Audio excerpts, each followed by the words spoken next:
Sir, നമ്മുടെ Kerala state road transport corporation Ganesh Kumar എത്തിയപ്പോൾ അത് ലാഭത്തിലാകുമെന്ന് പ്രതീക്ഷിച്ചു. ഇപ്പോഴും പഴയ അവസ്ഥയിൽ തന്നെ. എന്ത് ചെയ്യാൻ പറ്റും ഇതിനെ ഒന്ന് മാറ്റിയെടുക്കാൻ?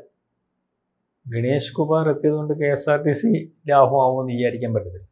അതിനകത്ത് അതിൻ്റെ പ്രവർത്തനത്തിനകത്ത് മാറ്റം വരുത്തണം. ശരിക്കും പറഞ്ഞാൽ KSRTC ഒക്കെ സ്വകാര്യവൽക്കരിക്കേണ്ട ഒരു സമയം കഴിഞ്ഞു. KSRTC സ്വകാര്യവൽക്കരിച്ചാൽ മാത്രമേ അതിനകത്ത് ഇനിയും രക്ഷയുണ്ടാവൂ എന്നാണ് എൻ്റെ ഒരു അഭിപ്രായം.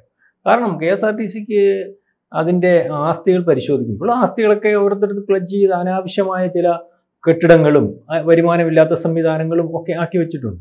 അതുപോലെ തന്നെ KSRTC ഞാൻ പരിശോധിക്കുമ്പോൾ മനസ്സിലാക്കും KSRTCക്കകത്ത് ഈ ഉദ്യോഗസ്ഥർ, ഒരു വണ്ടിക്ക് ശരാശരി 20 ഉദ്യോഗസ്ഥർ വരെയാണ് അതിനകത്തുള്ളത്, ഈ മെക്കാനിക്കൽ സ്റ്റാഫ് ഉൾപ്പെടെ. ഈ ഉദ്യോഗസ്ഥരെ ഒന്നും പ്രയോജനപ്പെടുത്തുന്നതോ അല്ലെങ്കിൽ അവരുടെ മാൻ പവർ ഉൾപ്പെടെ ഇതിനകത്ത് ഉപയോഗിക്കുന്നില്ല.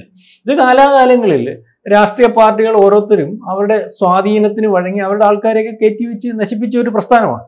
അതുപോലെ തന്നെ ഇത് അതിൻ്റെ മാനേജ്മെൻറ്റ് നമ്മൾ ഈ പരിശോധിക്കേണ്ടതെന്ന് പറഞ്ഞാൽ കേരളത്തിൽ ഉടനീളമുള്ള ഇതുപോലെ ഉള്ള മാനേജ്മെൻറ്റുകൾ KSRTC പോലെയും അതുപോലെ കേരള സ്റ്റേറ്റ് ഇലക്ട്രിസിറ്റി ബോർഡ്, അതുപോലെ തന്നെ ബിവറേജസ് കോർപ്പറേഷൻ, പിന്നെ വാട്ടർ അതോറിറ്റി, ഇതൊക്കെ ജനങ്ങൾ നേരിട്ട് അതിൻ്റെ ഗുണം അനുഭവിച്ചുകൊണ്ടിരിക്കുന്ന, അതിൻ്റെ നല്ലതായാലും ദോഷമായാലും തീയെ സ്പർശിക്കുന്നത് പോലെ അനുഭവിച്ചുകൊണ്ടിരിക്കുന്ന പ്രസ്ഥാനങ്ങൾ. അപ്പോൾ KSRTC തന്നെ ഇത് അതിൻ്റെ മാനേജ്മെൻറ്റ് ഏറ്റെടുത്ത് ഇപ്പം മെക്കാനിക്കൽ വിഭാഗം ഇന്ന സാധനങ്ങൾ മേടിച്ചു എന്ന് വെച്ച് കണക്കെഴുതുകയാണ്. ഓയിലും കണക്കെഴുതി വരികയാണ്. ഓയിൽ എന്നിട്ട് മറിച്ചു വയ്ക്കുകയാണ്, ഡീസലിനകത്ത് മറിച്ചു വയ്ക്കുന്നതാണ്. ഇതൊക്കെ ആരോപണങ്ങൾ. അതുപോലെ സ്പെയർ പാർട്സുകൾ ആക്രിക്കടയിൽ നിന്ന് സ്പെയർ പാർട്സുകൾ എത്തിച്ചിട്ട്, അല്ലെങ്കിൽ സ്പെയർ പാർട്സ് മാറേണ്ട അവസ്ഥ ഇല്ലാത്തപ്പോൾ പോലും സ്പെയർ പാർട്സുകൾ ആവശ്യം പോലെ പർച്ചേസ് ചെയ്യുകയാണ്. എന്നിട്ട് അതിന്റെ കമ്മീഷൻ ഇങ്ങനെ പോകുന്ന ഒരു അവസ്ഥ വന്നിട്ടാണ് KSRTC സ്റ്റാൻഡിന്റെ പണയപ്പെടുത്തിയിരിക്കുകയാണ്. അതെ അതെ, തമ്പാനൂർ സ്റ്റാൻഡ്. അപ്പൊ ഇങ്ങനെ വന്നതുകൊണ്ടാണ് KSRTC നഷ്ടത്തിൽ പോകുന്നത്. ഇപ്പം നമ്മൾ പലപ്പോഴും ഇപ്പൊ KSRTCക്ക് ശമ്പളം കൊടുക്കാതെ വരുമ്പം ഉദ്യോഗസ്ഥർ പറയുന്നത് ഞങ്ങൾ ഈ പ്രാവശ്യം ഇത്ര കോടി കൊടുത്തു, അപ്പൊ എന്നിട്ടും ഞങ്ങൾക്ക് ശമ്പളം തരാനില്ല. കാരണം എത്ര കോടി കൊടുത്താലും പലിശ കൊടുക്കാൻ തികയാത്ത ഒരവസ്ഥ, അല്ലെങ്കിൽ ലോൺ അടച്ചിട്ട് അതിന്റെ പലിശകൾ കൊടുത്ത് തീരുമ്പോൾ ഇവർക്ക് ശമ്പളം കൊടുക്കാൻ പറ്റാത്ത ഒരു അവസ്ഥയിലാണ് KSRTCയുടെ ഇപ്പോഴത്തെ ഒരു പോക്ക്. ഈ വലിയ കെട്ടിടങ്ങൾ സ്റ്റാൻഡുകളിൽ കെട്ടിപ്പൊക്കിയിട്ടുണ്ട്. ഇതിന്റെ താഴത്തെ നിലകളിൽ മാത്രമാണ് വാടകയ്ക്ക് എടുത്തുള്ളത്, മുകളിലെല്ലാം വെറുതെ. എന്റെ പൊന്നിശ്യാമ, ഈ കെട്ടിടങ്ങള് ഈ സംവിധാനത്തിൽ വാടകയ്ക്ക് കൊടുക്കുന്നതിന് അതിനൊരു കരാറുണ്ടാക്കിയിട്ടുണ്ട്. അത് വാടകയ്ക്ക് കോൺട്രാക്ടറിൽ നിന്ന് 10-20% പൈസ മേടിച്ചിട്ടുണ്ട്. ഇത്തരത്തിൽ കെടുകാര്യസ്ഥത, ഉദ്യോഗസ്ഥന്മാരുടെ അഴിമതി അത് കാണാതെ പോകേണ്ട ഒരവസ്ഥയല്ല. രാഷ്ട്രീയക്കാർക്കപ്പുറം മേലുദ്യോഗസ്ഥന്മാർ പല സ്ഥാപനങ്ങളുടെയും മേൽ കോടാനുകോടി രൂപയാണ് അഴിമതി നടത്തിക്കൊണ്ടിരിക്കുന്നത്. അപ്പൊ നമ്മൾ അതിനെപ്പറ്റി ഇതിന് വിലങ്ങ് തടി ഉണ്ടാവുന്നതിനും അല്ലെങ്കിൽ അത് നിർത്തലാക്കുന്നതിന് നല്ല സ്വകാര്യ മേഖലയാണ്. സ്വകാര്യ മേഖല എന്ന് പറഞ്ഞാൽ അത് വൃത്തിയായിട്ട് പോകും. ബസ്സുകൾ വൃത്തിയായിരിക്കും, ബസ്സിനകത്തെ യാത്രാ സൗകര്യങ്ങൾ വൃത്തിയായിരിക്കും, അതുപോലെ ബസ് ഓടുന്ന സമയം കൃത്യമായിരിക്കും. എല്ലാം കൃത്യതയോടുകൂടി ഉപയോഗിക്കുന്ന ആൾക്കാർക്ക് കൊടുക്കുന്ന പണത്തിന് മൂല്യത്തിന് ഉള്ള സേവനം ലഭിക്കും. മാത്രമല്ല ഇത്രയും പ്രസ്ഥാനങ്ങൾ രക്ഷപ്പെടും. അപ്പം ഈ ചില ആൾക്കാർ ഇങ്ങനെ വരുന്നതിനെ എതിർക്കുന്നതെന്ന് പറഞ്ഞാൽ അവരുടെ ലാഭത്തിനകത്ത് കുറവ് വരും, അല്ലെങ്കിൽ അവരുടെ കയ്യിൽ നിന്ന് പ്രസ്ഥാനങ്ങൾ പോകും. ഇപ്പൊ KSRTC എത്ര നാൾ കൊണ്ടുനടക്കാൻ പറ്റും? ആര് വന്നു? ഇപ്പൊ ഗണേഷ് കുമാറിന് താല്പര്യം ഉണ്ടെന്നോ ഇല്ലെന്നോ പറഞ്ഞിട്ട് കാര്യമില്ല. ഗണേഷ് കുമാർ ഈ യൂണിയനെയും വെച്ചുകൊണ്ട് ഈ ഒരവസ്ഥയിൽ അത് മുന്നോട്ട് കൊണ്ടുപോകാൻ പറ്റത്തില്ല. മുടിഞ്ഞ വീട് പോലെ കിടക്കുകയാണ്. പറഞ്ഞ മനസ്സിലായി. അതിന് മാറ്റം വരുത്തണം. സ്വകാര്യ റിലയൻസ് പോലുള്ള പ്രസ്ഥാനങ്ങളെ ഏൽപ്പിച്ചു നോക്കട്ടെ. ഒറ്റ മാസം കൊണ്ട് KSRTC സ്റ്റാൻഡുകൾ ഇവിടെ സ്ഥിതി മാറും, ബസ്സുകളുടെ സ്ഥിതി മാറും. നമ്മൾ കണ്ടാൽ തന്നെ ബസ്സിനകത്ത് കയറാൻ തോന്നും. KSRTC ബസ്സുകൾ സ്വകാര്യ ബസ്സുകളുമായിട്ട് കരാർ ഉണ്ടാക്കിയിട്ടുള്ള വാർത്തകൾ നമ്മൾ കേൾക്കാറില്ലേ? മുമ്പിൽ പോകുന്ന ബസ്സിന് പുറകെ പോവുക, എന്നിട്ട് അതിനകത്തുനിന്ന് ഒരു 10,000 രൂപ ഇതിന്റെ കണ്ടക്ടറും ഡ്രൈവറോടെ മേടിക്കുക, അല്ലെ 10,000-2,000 രൂപ മേടിക്കുക. 10,000-20,000 രൂപ കളക്ഷൻ വേണ്ടിടത്ത് ഈ വണ്ടി മറ്റേതിന്റെ പുറകിൽ നിന്ന് കൊടുത്ത്, അങ്ങനെ പല രീതിയിലുള്ള അഡ്ജസ്റ്റ്, എല്ലാവരെ കൊണ്ടും ഒക്കുന്ന രീതിയിൽ, മേലുദ്യോഗസ്ഥന്മാർ അവരുടെ രീതിയിൽ, മറ്റ് ഉദ്യോഗസ്ഥർക്ക് അവരുടെ രീതിയിൽ ഈ പ്രസ്ഥാനത്തെ നശിപ്പിച്ചുകൊണ്ടിരിക്കുന്നത് കൊണ്ടാണ് ഇത് പറ്റുന്നത്. അതുപോലെ തന്നെ വാട്ടർ അതോറിറ്റിയിൽ ഇപ്പം വെള്ളം ലഭ്യമാവുന്നതിനെ പറ്റി പരാതിയുണ്ട്. ഇതൊരു സ്വകാര്യ മേഖലയെ ഏൽപ്പിക്കുക, ഡാറ്റ പോലെയോ അല്ലെങ്കിൽ ഇതിന് ആവശ്യമുള്ള സ്വകാര്യ മേഖലയെ ഏൽപ്പിക്കുകയാണെങ്കിൽ ഇതിന്റെ ഒരു ഗുണമെന്ന് പറഞ്ഞാൽ നമ്മൾക്ക് തരുന്നതിന്റെ ക്വാളിറ്റിയും അല്ലെങ്കിൽ നമുക്ക് തരുന്നതിന്റെ പൈസ കൊടുത്താൽ ലഭിക്കുന്ന സേവനം നന്നായിരിക്കും. മത്സര സ്വഭാവം ഉണ്ടാവും. പണ്ട് നേരത്തെ നമ്മൾ ഈ ഫോണിന്റെ കാര്യം വന്നു. ഫോണിന്റെ സ്വകാര്യ മേഖല വരുന്ന സമയത്ത് എന്തൊരു ഒരു പറച്ചിലായിരുന്നു. സ്വകാര്യ മേഖലയിൽ വന്നാൽ അവരുടെ കുത്തകയായിപ്പോ ഇപ്പൊ നമുക്ക് എന്ത് ഓരോ ഓഫറാ, മത്സരിച്ച് ഓഫറുകളാ. തീർച്ചയായിട്ടും ഫ്രീയാ, കോളുകൾ ഫ്രീയാ. ഇത് എങ്ങനെയായിരുന്നു നമ്മളെ പറഞ്ഞ് ധരിപ്പിച്ചിരുന്നത്? ഗവൺമെന്റ് സംവിധാനത്തിൽ നിന്ന് അല്ലെങ്കിൽ അവരുടെ കയ്യിൽ നിന്ന് പോയാൽ ഇതുപോലെ തന്നെയാവും ഇലക്ട്രിസിറ്റി. ബോംബെ ഉൾപ്പെടെയുള്ള, ഡൽഹി ഉൾപ്പെടെ അല്ലെങ്കിൽ വലിയ നഗരങ്ങളിൽ ഇലക്ട്രിസിറ്റി കൈകാര്യം ചെയ്യുന്നത് സ്വകാര്യമാണ്. കറണ്ട് പോയിട്ട് കൊല്ലങ്ങളായി, കറണ്ട് പോകുന്ന അവസ്ഥ അവർക്ക് അറിയത്തില്ലെന്നാണ് പറയുന്നത്. ടാറ്റ പോലെയുള്ളവർ കൈകാര്യം ചെയ്യുന്നത്. അപ്പം ഇത്തരം മേഖലകളിൽ സ്വകാര്യവൽക്കരണം അനിവാര്യമാണ്. അതിന് ഗവൺമെന്റ് സംവിധാനത്തിനകത്ത് ഇത് നിർത്തിക്കൊണ്ട് ചൂഷണം ചെയ്യുന്ന ആൾക്കാർ ഇതിന് തടസ്സവാദം ഉന്നയിക്കും. ഇപ്പൊ ഇലക്ട്രിസിറ്റി ബോർഡ് തന്നെ നേരത്തെ കമ്പനി ആകുന്ന ഒരു അവസ്ഥ വന്നത്. ശ്യാമിന് ഓർമ്മയുണ്ട് കമ്പനി. അപ്പൊ ഇവിടുത്തെ ഭയങ്കര യൂണിയനുകാരൊക്കെ ഭയങ്കര പ്രശ്നം കമ്പനിയായ. ഇപ്പം അതിന്റെ അവസ്ഥ കൊണ്ടാണ് കറണ്ട് പോയാൽ വിളിച്ചു പറഞ്ഞാൽ വരില്ല. അല്ല, ഇപ്പൊ വരും. പണ്ടത്തെ കൂട്ടല്ല. പണ്ട് ചിലപ്പോൾ 2-3 ദിവസം കഴിഞ്ഞാലും ലൈൻമാൻ നന്നാക്കാൻ പറ്റത്തില്ലായിരുന്നു. ഇപ്പൊ 48 മണിക്കൂറിനകം നമ്മൾ വിളിച്ചു പറഞ്ഞിട്ട് നന്നാക്കിയില്ലെങ്കിൽ നമുക്ക് ക്ലെയിം ചെയ്യാം. നമുക്ക് പൈസ പറഞ്ഞത് അതല്ല. ഇപ്പോൾ ഒരു നിർദ്ദേശം മുന്നറിയിപ്പും ഇല്ലാതെ കറണ്ട് പൊക്കോട്ടെ. കറണ്ട് പൊക്കോട്ടെ. അല്ല, കറണ്ട് ഒരു നമ്മുടെ വീട്ടിലെ കറണ്ട് നമുക്ക് അപകടം പറ്റി പോവുകയോ അല്ലെങ്കിൽ നമ്മുടെ കട്ടാവുകയൊക്കെ ചെയ്താൽ സമയബന്ധിതമായിട്ട് നന്നാക്കി തന്നേ മതിയാവത്തുള്ളൂ. അപ്പൊ ഇത്തരത്തിൽ സ്വകാര്യവൽക്കരണം വളരെ കൃത്യമായിട്ട് നടത്തി കഴിഞ്ഞാൽ അത് ജനത്തിന് കൃത്യമായ സേവനം ലഭിക്കും. ജനത്തിന് അതിന്റെ മൂല്യത്തിലുള്ള വസ്തുക്കൾ ലഭിക്കും. അപ്പം ഇതൊക്കെ അറിഞ്ഞുകൊണ്ടാണ് അല്ലെങ്കിൽ ഇതിനകത്ത് ഇത് സ്വകാര്യ മേഖലയിലായാൽ ആ ചൂഷണം ഇപ്പൊ നടത്തിക്കൊണ്ടിരിക്കുന്നവർക്ക് നടത്താൻ പറ്റാത്തത് കൊണ്ടാണ് ബിവറേജ് കോർപ്പറേഷനൊക്കെ അതിന്റെ പരിധിയിൽ അപ്പുറമാണ് കാട്ടിക്കൂട്ടുന്നത്. അതെ, ബിവറേജ് കോർപ്പറേഷൻ. ഇപ്പൊ നമ്മൾ ഈ മദ്യം കഴിക്കേണ്ട ആൾക്കാരെ കഴിച്ചേ മതിയാവത്തുള്ളൂ. ഞാൻ പറയുന്നത് മദ്യം കഴിക്കേണ്ട ആൾക്കാരുണ്ട്, അല്ലെങ്കിൽ അത് ആനന്ദത്തിന് കഴിക്കുന്ന ആൾക്കാരുണ്ട്. ചിലർക്ക് അത് കഴിക്കാതിരിക്കാൻ പറ്റും. അതൊക്കെ അവരുടെ സ്വാതന്ത്ര്യമാണ്. ഇതൊക്കെ നമ്മുടെ ഇന്ത്യയിലും കേരളത്തിലും ഉൾപ്പെടെ മദ്യം കൊടുക്കുന്നു. കാശ് കൊടുത്താണല്ലോ മേടിക്കും. കാശ് കൊടുത്താണ് മേടിക്കും. സേവനം വേണ്ട. സേവനം. അതെ. ഇപ്പൊ കൊടുക്കുന്ന മദ്യത്തിന് എന്ത് ക്വാളിറ്റിയാണല്ലോ. അല്ലെങ്കിൽ മദ്യം കൊടുക്കുന്നവന്റെ പരിഗണന എത്രത്തോളം ക്യൂ നിൽക്കുക. ഒരു 10,000 രൂപയ്ക്ക് മദ്യം മേടിക്കാൻ നിൽക്കുന്നതും എത്തരത്തിൽ അതിന്റെ ക്യൂ നിൽക്കുന്നു.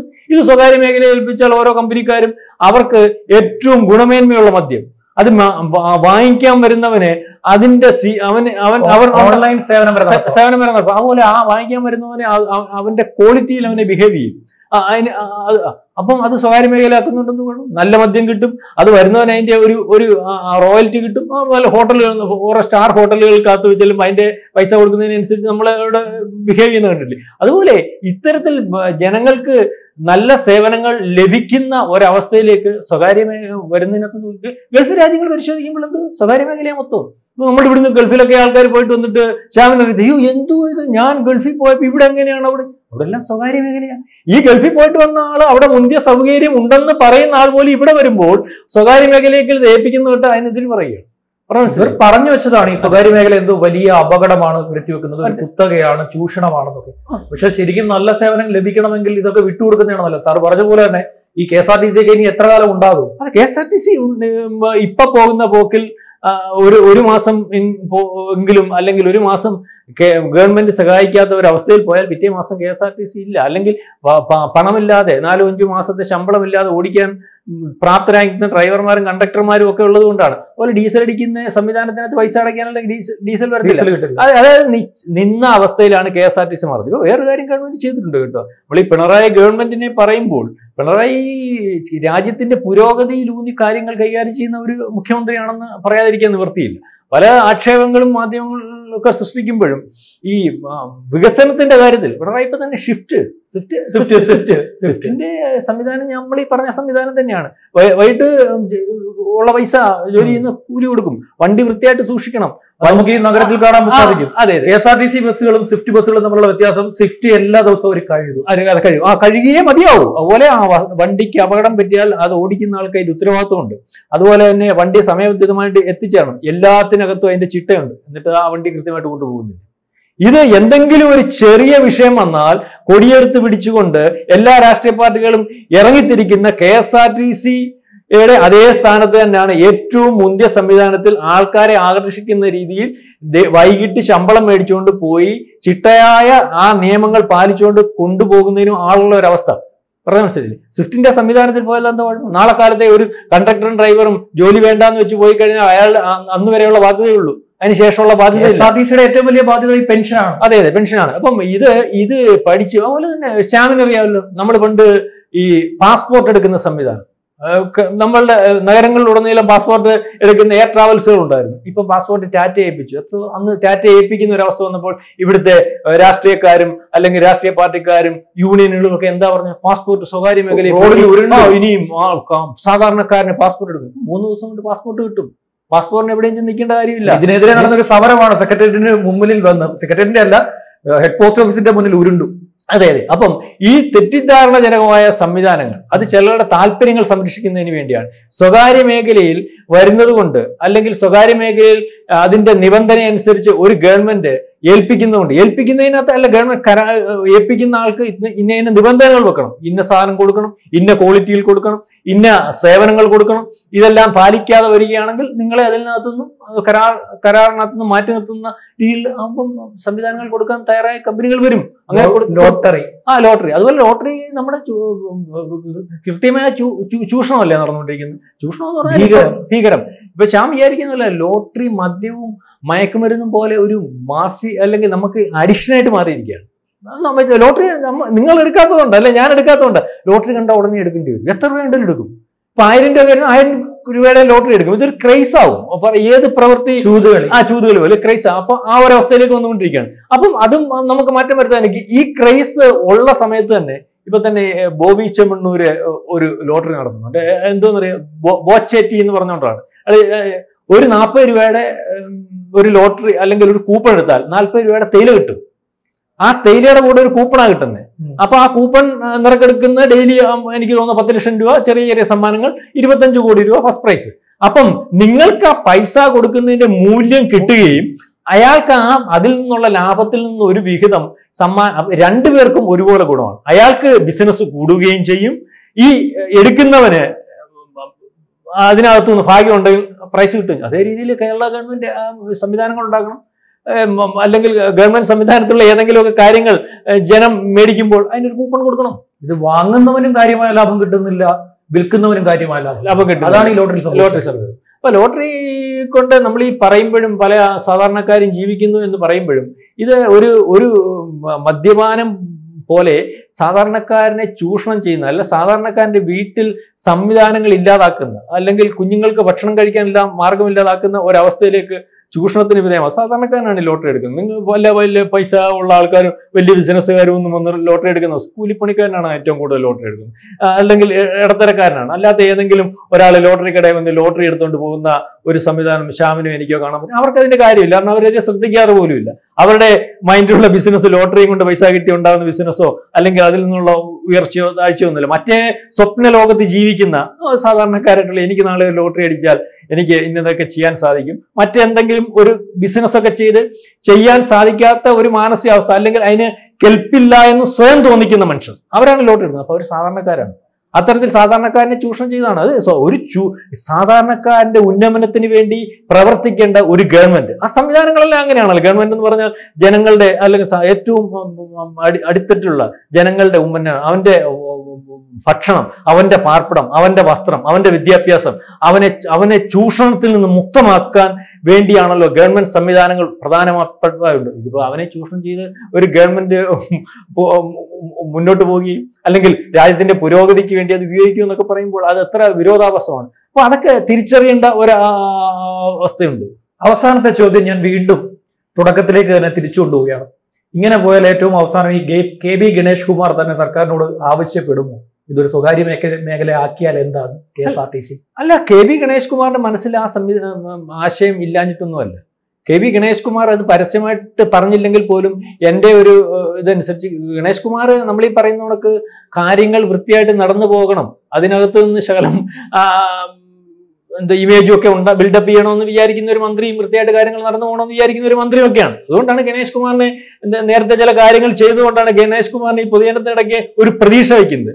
ഗണേഷ് വന്നു കഴിഞ്ഞാൽ KSRTC നന്നായി പോകുന്നു, അല്ലെങ്കിൽ വെഹിക്കിൾ ഡിപ്പാർട്ട്മെന്റ് നന്നായി പോകുന്നു ഒക്കെ ഉണ്ട്. ഗണേഷ് കുമാർ അതിന് ഉത്തരവാദിത്തപ്പെട്ട പിണറായി വിജയനെ പോലെയുള്ള അല്ലെങ്കിൽ CPM-ന്റെ ഉത്തരവാദിത്തപ്പെട്ടവരോടൊക്കെ ഈ വിഷയം സംസാരിച്ചിട്ടുണ്ടാകും ശ്യാമേ. അപ്പം എടുത്തുചാടി ഒരു സ്വകാര്യവൽക്കരണത്തിന് പിണറായി വിജയന് പോലും മാനസികമായിട്ട് താല്പര്യം ഉണ്ടെങ്കിൽ പോലും അതിനകത്ത് യൂണിയനുകളും പാർട്ടി സംവിധാനങ്ങളും ഒക്കെ പരസ്യമായിട്ട് ആ ഒരു വിഷയം പറയുമ്പോൾ എതിർക്കുന്നത് കൊണ്ടാണ് പിണറായി വിജയൻ എന്ന് പറയുന്ന പുരോഗതിയിലൂന്നി ഉള്ള ഒരു മുഖ്യമന്ത്രി ആയതുകൊണ്ടാണ് KSRTCയുടെ നാളെ കാലത്തെ KSRTC മാറിയിട്ട് കേസ് ആവുന്ന ഒരു അവസ്ഥയിലേക്ക് വരും. KSRTC ഒരു രീതിയിലും നന്നാക്കാൻ സമ്മതിക്കത്തില്ലെങ്കിൽ അത് സ്വയം നശിച്ചു പോകുന്ന ഒരവസ്ഥയിൽ എത്തി നിൽക്കുന്ന സ്വയം നശിച്ചു പോവുകയും ആ സ്ഥാനത്തേക്ക് കേസ് വരികയും അത് വന്നുകൊണ്ടിരിക്കുകയൊക്കെ ചെയ്യുകയാണെന്ന് പറഞ്ഞുകൊണ്ട് നമുക്ക് അവസാനിപ്പിക്കാം. കൂടുതൽ വാർത്തകളും വിശേഷങ്ങളും നിങ്ങളിലേക്ക് എത്താൻ ABC മലയാളം സബ്സ്ക്രൈബ് ചെയ്യുക, ബെൽ ബട്ടണും അമർത്തുക.